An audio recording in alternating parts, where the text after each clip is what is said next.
Guylain, à toi la parole. Tu as évidemment déjà été invité par l'Observatoire de la laïcité de Saint-Denis, donc c'est la deuxième invitation que tu honores avec beaucoup d'enthousiasme, je le sais. Et tu vas donc nous parler de cette question de la reconnaissance du droit à la différence qui dévie et qui fait qu'on reconnaît donc différents droits au sein même d'une entité politique, c'est-à-dire d'une nation. Alors je t'en prie, à toi la parole. Bonjour. Donc, alors d'une nation, mais aussi évidemment, puisque nous parlons d'universalisme, nous parlons de la condition humaine en général, et donc c'est une vraie question monde à proprement parler. Et je voudrais quand même, dans un élément d'introduction, je crois que l'égalité est au cœur de cette dynamique historique qui a permis la conquête des grands droits humains, sur lesquels repose aujourd'hui l'idée des droits de l'homme. Et je crois que c'est surtout ce qui est contesté, c'est ce principe d'égalité, c'est ce que je vais tenter de montrer à travers la façon dont s'articulent droit naturel et droit positif, et surtout à travers des textes de référence comme la Déclaration universelle des droits de l'homme et les conventions qui y sont attachées, et qui montrent très bien justement comment on a décroché le principe d'égalité pour le remplacer progressivement par ce droit à la différence et à travers la reconnaissance des minorités. Alors tout d'abord, on parle du droit naturel. Effectivement, les droits de l'homme et du citoyen du 26 août 1789 ont été prononcés au nom justement de la nature humaine qui, du fait de la naissance de l'homme ayant les mêmes capacités, enfin, tous les hommes ayant les mêmes capacités, sont censés pouvoir disposer des mêmes droits. Mais évidemment, cela n'a rien d'un automatisme. D'ailleurs, pour ce qui en est de la Déclaration des droits de l'homme et du citoyen, cela a été proclamé par un peuple en révolution qui l'a d'abord imposé. Ce qui est tout à fait différent de la Déclaration des droits de l'homme, de la Déclaration universelle des droits de l'homme, qui elle a été une volonté politique à la suite d'un événement qui était celui de la Seconde Guerre mondiale, qui était rappelé un petit peu précédemment. Alors la différence entre ce droit naturel et ce droit positif, c'est que le droit positif, c'est le droit qui est en vigueur dans les États. C'est un droit qui est reconnu par les États. Et donc, ceux qui vivent sur le sol de ces États disposent de droits grâce au fait qu'ils sont reconnus par ces États. Et donc, ce droit naturel, faut-il encore qu'il se réalise s'il n'est qu'un droit déclaratif. Et c'est effectivement dans ce contexte que l'on voit cette dérive que je commençais donc précédemment à évoquer, c'est-à-dire cette dérive de l'égalité, de l'interchangeabilité des droits. Je sais qu'on n'aime pas beaucoup dire ça, mais c'est ce que disaient les Grecs. La force de la citoyenneté, c'est cette interchangeabilité des droits. C'est la liberté pour le peuple, c'est lorsqu'il s'érige en corps politique souverain. Parce que justement, l'égalité de chacun ne peut exister que grâce à l'égalité de tous. Donc on voit que c'est une unité qui dépasse précisément les différences pour poser le principe de l'intérêt général et le fait de construire ensemble une société sans supprimer les particularismes, mais qui fait prévaloir un certain nombre de biens communs absolus, dont la laïcité, bien sûr, fait partie, ou même les droits sociaux, à caractère universel. Petite parenthèse, dans ces droits universels, si on a une république laïque et si elle est aussi sociale, c'est parce qu'il y a eu des combats qui ont été menés par le mouvement ouvrier révolutionnaire. Et c'est intéressant de regarder le programme du Parti ouvrier français de 1880, puisqu'il présente des revendications à but universel, détachées totalement de toute référence religieuse. D'abord sur la question des salaires, du repos, mais aussi de l'égalité homme-femme ou de l'égalité entre travailleurs français et immigrés. Donc on voit que l'universalisme a traversé évidemment les grandes causes donc, du combat non seulement laïque et social, mais aussi donc, ce combat donc, a été d'une portée qui dépassait même le cadre dans lequel ces revendications pouvaient être donc, posées. C'est-à-dire à vocation vraiment universelle, dépassant le cadre même donc, des revendications qui pouvaient être le propre de ce mouvement lui-même. Alors pour en venir à ce que, donc à mon propos plus précis, qu'est-ce qu'on va trouver dans la donc, Déclaration universelle des droits de l'homme? Alors on a le principe d'égalité qui est très fortement effectivement donc, évoqué et qui va ensuite se décliner à travers un certain nombre de conventions. Et c'est lorsqu'on regarde ces conventions que l'on va s'apercevoir qu'un certain nombre de choses tout d'un coup apparaissent et qui vont venir contester le principe d'égalité qui pourtant est effectivement posé comme au sommet de la hiérarchie des normes juridiques du monde à travers cette Déclaration universelle des droits de l'homme. Alors on a d'abord donc une convention donc, contre les discriminations. Alors dans cette convention, eh bien, on va trouver la dénonciation de tout ce qui est relatif à la non-discrimination, mais est-ce bien l'égalité déjà que la non-discrimination? Donc, indépendamment de l'origine, la couleur, et donc en prenant un certain nombre de différences en compte, la religion.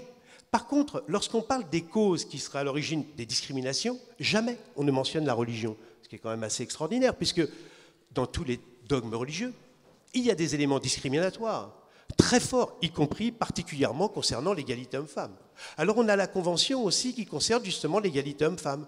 Et cette convention, eh bien, elle affirme l'égalité homme-femme. Alors comment est-il possible que l'on ait ce comité des droits de l'homme de l'ONU, du pacte international des droits civils et politiques, qui viennent nous faire le procès de la France à propos de la loi interdisant la dissimulation du visage dans l'espace public du 10 octobre 2011. Alors si on conteste que la France est une loi qui interdit, entre autres, le fait qu'on puisse porter un voile intégral, alors qu'on affirme l'égalité entre hommes et femmes sous toutes les coutures, mais de quoi parle-t-on? Alors de quelle convention? À quoi se réfère-t-on?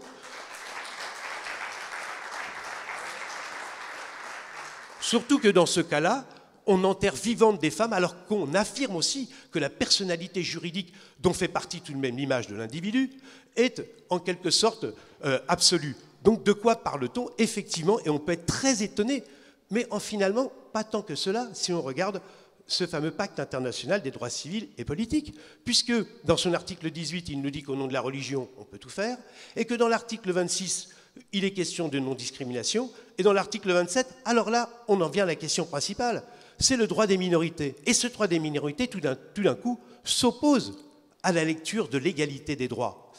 Et c'est là où on rencontre ce nouveau culte de la différence qui serait dans l'ordre des droits humains, le premier droit, celui de figer les cultures, comme si l'histoire du monde pouvait se figer d'une manière ou d'une autre, comme si le domaine de la raison n'était pas celui de la progression de l'esprit vers autre chose, vers quelque chose de plus commun, mais aussi la mobilisation de nos facultés humaines qui, de mon point de vue, demandent encore à avoir le temps de s'exprimer effectivement complètement.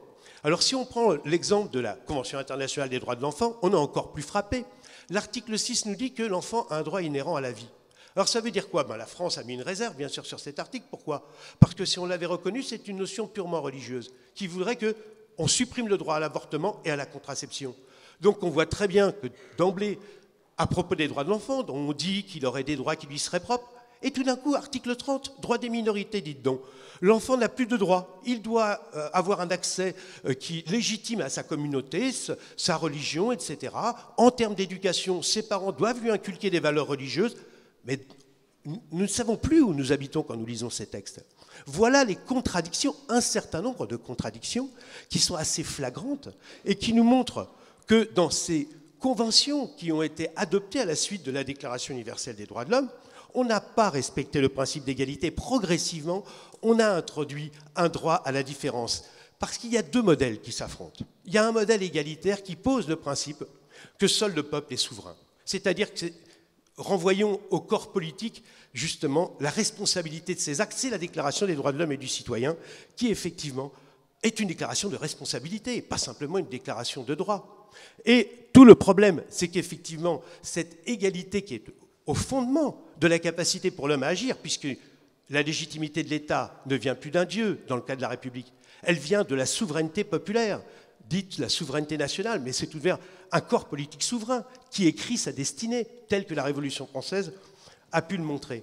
Et face à cela, eh bien, on a le principe de non-discrimination qui vient des pays anglo-saxons, du fait de leur conception aussi du droit, puisque l'Angleterre n'a pas véritablement de constitution, plutôt une règle du jeu, ce qui fait que le multiculturalisme y domine, ou encore en Allemagne, où on a récemment, en 2009, décidé que le mariage religieux pouvait parfaitement se faire sans aucun lien avec le mariage civil. Autrement dit, on a donné le droit à des communautés multiculturelles de ne plus se marier devant l'officier d'état civil, ce qui était extrêmement grave. Extrêmement grave, c'était un acquis de 1875 de Bismarck. Ce mariage civil pourrait être d'ailleurs une des grandes revendications des droits humains pour que seul le mariage civil soit pris en compte et qu'on ignore le mariage religieux qui ne pourrait avoir lieu qu'après être passé devant l'officier d'état civil. Oui, bien sûr.